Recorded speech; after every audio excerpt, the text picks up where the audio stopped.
are live this week. We are here in the studio.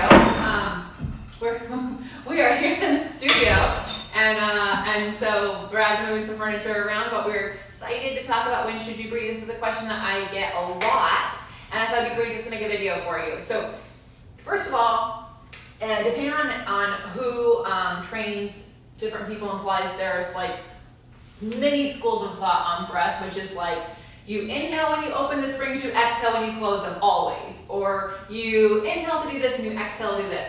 And the truth is that Joseph Pilates was not terribly particular on like when you should breathe on every single exercise, as much as that he wanted you to breathe on every. So the simple answer is just keep breathing. Make sure you inhale and exhale fully. In fact, in his book, Return to Life, have you read it?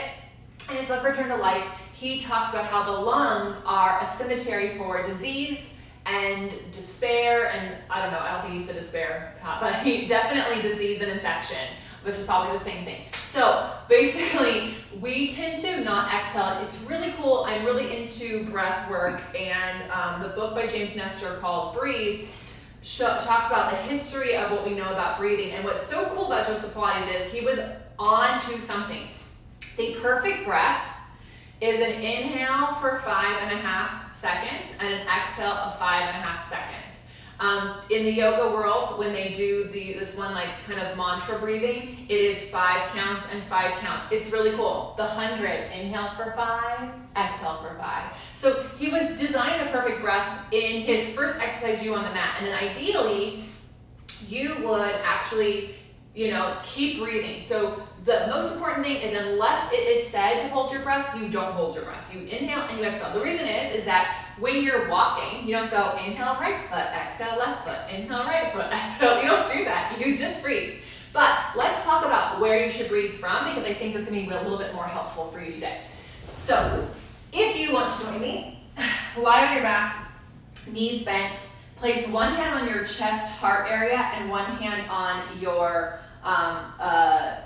actually, let's move this. Place one hand on your low ribs and one hand on your stomach. Let's do that first. So what you want to do is you actually want to think that the air doesn't start at your nose, that the initiation of the inhale and exhale starts at your stomach. So we're not going to, unlike yoga breath or life, in life you want to inhale from your stomach, exhale, right? Inhale, fill it up, exhale.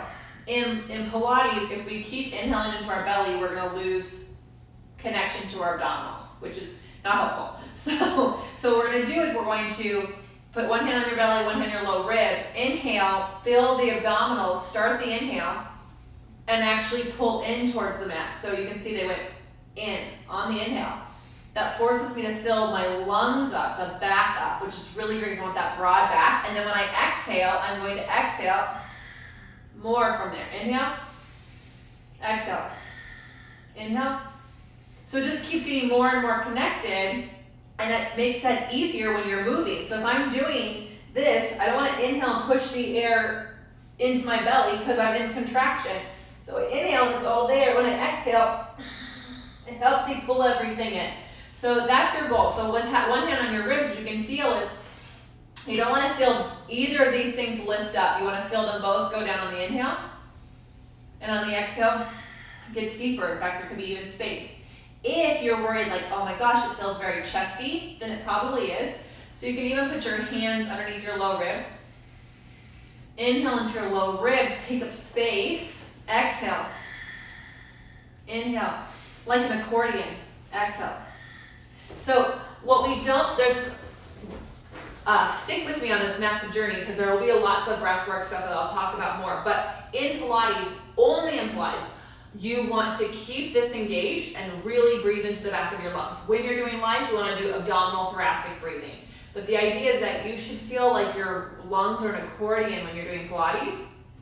Every inhale and exhale, and that's going to help you stay super connected to your center. It's going to make you make your flow with each exercise better, and you won't have to stop. Like when I do weight training, no knocks on that, I love it, but you do some reps and then you wait, and then you do some reps and you wait. And it gets harder because you have to get back into it with each one, right? But in Pilates, if you go one exercise to the next with that connection and you're using your breath to keep that connection, it's going to make it's going to make it possible for you to do more advanced exercises because you won't be starting, stopping, and you use your breath.